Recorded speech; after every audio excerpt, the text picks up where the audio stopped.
The estate was mine at midnight, but the contract had one bloody clause. At exactly 12 a.m., the estate became mine. The keys turned by themselves.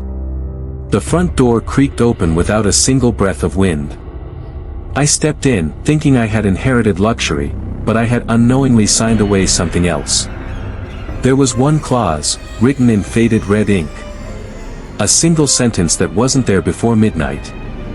No blood shall be spilled in the East Wing, unless it is yours. That night, something knocked from behind the walls. Something that had been waiting, for me. My name is Elijah Ramirez.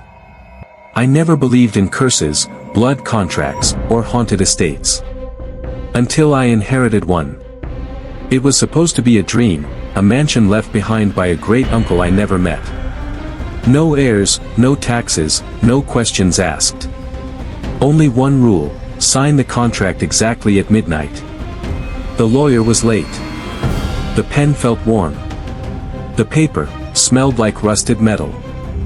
I should have walked away when the ink turned dark red and bled through my name. I should have asked why the East Wing was sealed with nails soaked in wax. But I didn't. I took the keys. And by dawn, the house had already started whispering.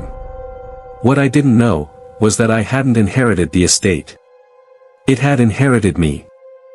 Spiderweb Part 2, Estate Exploration. Title: The House Watches Back. The estate stood like a corpse frozen in time. Marble floors covered in thick dust, curtains heavy with cobwebs, and chandeliers that hadn't flickered in decades. The moment I stepped inside, my phone lost signal, no bars, no Wi-Fi, no GPS. But what struck me most wasn't the silence. It was the presence. The feeling that the house wasn't empty. It was observing. Key the first doors. The main hallway was lined with 12 doors, each marked with a Roman numeral. I opened the first one. The music room. A grand piano sat at the center, untouched. But as I passed it, one key pressed down by itself. A single haunting note. Then silence. 2. The gallery. Dozens of paintings, all portraits. No names. But one face looked eerily familiar, my own. Dressed in old-fashioned clothes, dated 1894. 3. The nursery. Empty crib. Torn doll on the floor. Wall scratched with tiny nails. He walks the East Wing. I stopped there. A cold breath brushed against my neck. But I was alone, or so I thought. Candle the strange objects. In a glass display case in the library, I found a journal bound in skin-textured leather. On its first page, written in dried ink. The contract changes after midnight. It always finds a new heir. Beneath it lay a ring, black obsidian, inscribed with the Ramirez family crest. I picked it up. The room suddenly grew darker. The fireplace flared up, then extinguished. Something hissed behind the bookshelves. And for the first time since entering, I felt like I wasn't the only one wearing skin.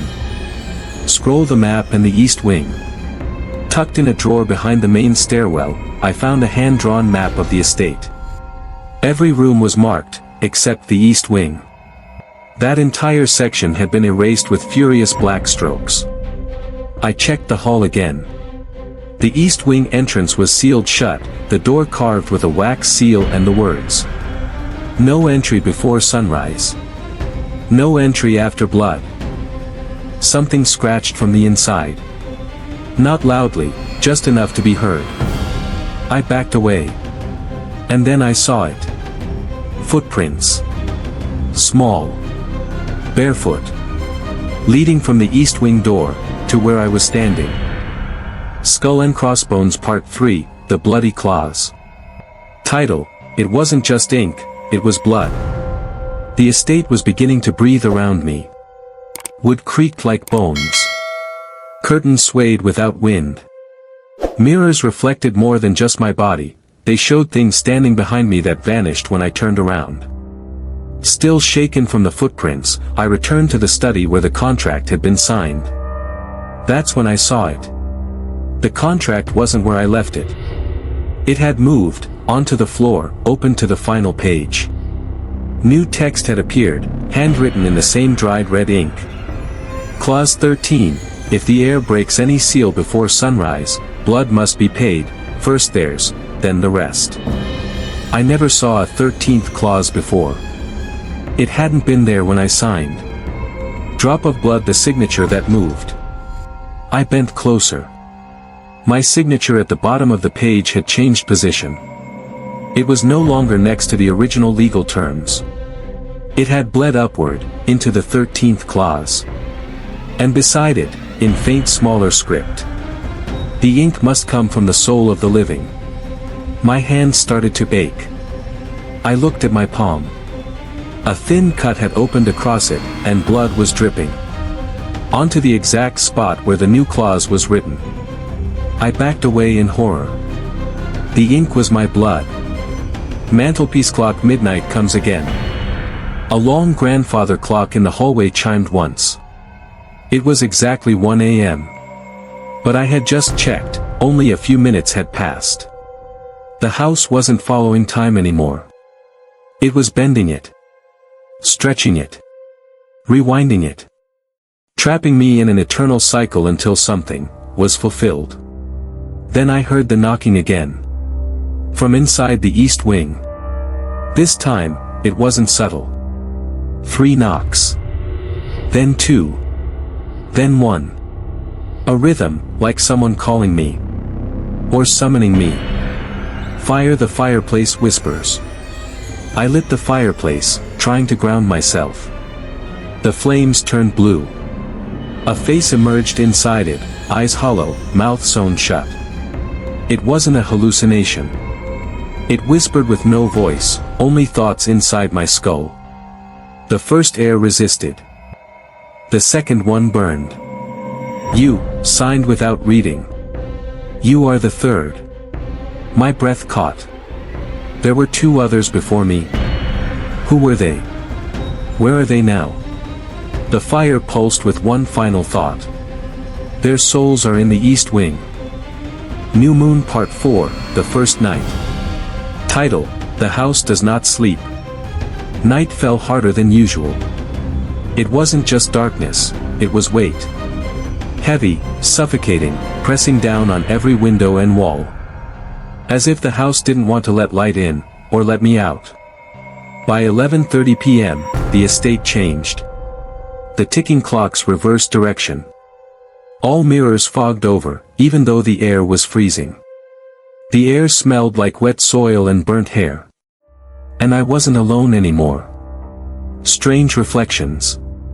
I passed a mirror in the hallway. At first, I saw myself. Then the image blinked. I didn't. The reflection slowly raised its hand and smiled. But I hadn't moved. Behind me in the mirror, the east wing door was open. But when I turned to look in real life, it was still sealed shut. Or was it? I walked backwards, keeping my eyes on the mirror. And in the reflection, something stepped out of the open east wing. A tall figure, covered in black silk, face hidden, dragging a chain that scraped against the floor. But it didn't come for me. It watched me. And in a voice like dripping ink, it said, "You signed too quickly. Drop of blood, the floor that bleeds." The floorboards creaked with every step I took. But one plank near the fireplace was different, softer. I stepped on it. A dark red stain spread beneath my shoe. The wood was bleeding. I pulled it up with my pocket knife. Beneath was a hollow space. And inside, a journal wrapped in wax paper, its first page torn and burnt. But the final entry remained. He always returns on the first night. He asks for the clause to be read aloud. Don't. If you speak the clause, it becomes binding in flesh. Just as I finished reading, I heard a whisper behind me. Read it. Door, the clause whispers back. At 12 a.m. sharp, the house went silent. No wind. No pipes. No heartbeat. Then, click. The seal on the east wing door broke. But the door didn't open. It waited. The contract on the desk started flipping pages on its own, faster and faster, until it landed once again on the 13th clause. But this time, the ink was fresh. Still wet. Still warm. Still bleeding. And then I saw it. My name was written inside the clause itself. Not just a signature, a sentence. Elijah Ramirez will fulfill the debt in full. Books Part 5, Research and Backstory. Title: The House Has Always Taken Blood. By morning, I was still awake, barely. The door to the east wing had remained closed all night. But the seal was gone. And the 13th clause still pulsed on the paper like it was breathing. I knew if I didn't find answers, the house would take them from me, piece by piece. Candle the secret room. I remembered the old map I found tucked under the stairwell. One part of it had been blacked out, but when I looked again in daylight, the ink had faded just enough to show a faint symbol. A triangle inside a circle. It was on the wall above the fireplace too, but I hadn't noticed it before. I touched it. Click. A panel opened in the wall. Inside was a narrow staircase, spiraling downward. I lit a candle and descended into the cold. The walls were lined with portraits, none labeled. But every face looked vaguely like mine. And then I saw them, 2 broken nameplates beneath shattered frames. Heir number 1, Valeria Ramirez. Heir number 2, Tomas Ramirez. Their portraits had been slashed. Beneath their names, dates were carved in blood-red ink, and each ended with a short phrase. Valeria, she read the clause aloud. Tomas, he entered the east wing before dawn. There was no heir number 3. Not yet. Open book the journal of Valeria Ramirez. Buried beneath a stack of blackened books, I found a leather-bound journal. It belonged to Valeria, the first heir. Her handwriting was tight, scared, and hurried. The house doesn't want owners. It wants offerings. Grandfather tried to end the curse by sealing the east wing, but it's no use. The contract is older than the walls. It writes itself.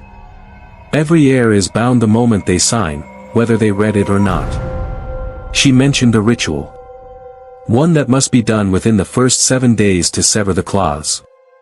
But the pages describing the ritual had been torn out, violently. All that remained was this. If you hear it call your name at night, it means the blood has chosen you. That night, I had heard it. Safety pin the lawyer's letter. Tucked in the back of the journal was a folded letter from a man named Marcelo Reyes, the same lawyer who handed me the contract. Dated October 1989. To whomever finds this. The estate was never meant to be passed on. We buried the clause in a vault and chained it in ritual wax, but it surfaced again. I should have burned the deed when Valeria died. But the house doesn't forget, it only waits. And once the ink dries, it begins. He had signed it in blood. Breaking the clause / consequences. Title: You cannot break what was written in blood. I had one choice. Break the clause, or let it break me. I gathered everything: Valeria's journal, the lawyer's letter, the black obsidian ring. The instructions were incomplete, but the ritual required 3 things. The heir's blood. The contract that bound them. The fire that doesn't burn. At midnight, I would attempt to sever the 13th clause. But the house knew. And it was not going to let me do it easily. Crystal ball the setup. I returned to the study, the heart of the estate. There, I laid out the contract, sliced my palm, and let 3 drops of blood fall onto the page. The text immediately sizzled, steaming as if the paper was alive. Then, I lit the fire with a candle taken from the secret room, the one that burned with blue flame. I read aloud. In blood I was bound. In silence I unchain. This house has taken enough. At first, nothing. Then every window shattered at once. Drop of blood, the house fights back. The floor cracked beneath me. The walls bled, not metaphorically, actual red liquid seeped from the seams, oozing from paintings, dripping from ceiling beams. The door to the east wing swung open, slow and creaking like a beast waking from sleep. And from it came whispers, not one voice, but dozens. You were warned. The dead is not yours alone. You brought this upon your bloodline. The portraits in the hallway turned their heads. The piano played by itself. The ring on my finger burned, searing into my flesh. And then I saw them. Valeria. Tomas. Pale. Eyes hollow. Standing just beyond the east wing door. They were not alive. But they weren't dead either. Balance scale the consequence. I shouted the ritual's final words. I reject the clause. I break the chain. I choose the fire. The contract burst into flames. And so did the floor. The fire was blue at first, then red. It climbed the walls. It reached the ceiling. And then, time stopped. A voice, not human, spoke from the fire itself. The contract cannot be broken. It can only be transferred. I fell to my knees. The paper in the fire reformed itself. A new name was appearing. But it wasn't mine. Title, The Estate Never Lets Go. The fire vanished as suddenly as it had appeared. Smoke curled upward, but there was no scent, no heat, no ash. The contract lay on the floor, untouched, perfect. Only one thing had changed. The name at the bottom. It no longer read Elijah Ramirez. It read, Ariella Ramirez, 9 years old. I froze. That was my niece. She lived with my sister 3 cities away. She had nothing to do with this. Nothing. I shouted into the silence. No. This was my debt. I signed it. But the contract pulsed. A crimson fingerprint appeared next to her name. Small. Delicate. It had already claimed her. Repeat button the loop. The ring on my finger cracked. A voice whispered. The contract must always have a name. The ghost of Tomas stepped forward, his mouth moving for the first time. We tried to escape. We tried to burn it. But the blood always finds the next of kin. Valeria stared into my eyes. You can't destroy the contract. You can only delay it. And then they vanished. The house rumbled. The east wing began to seal itself shut again, wax forming over the door as if time rewound. I ran to the study. The pen that signed the original contract sat back on the desk. Clean. Unused. Waiting. Hold the final choice. I had only one option left. A blank page beside the contract glowed faintly. A heading had appeared. Amendment clause, blood reversal option.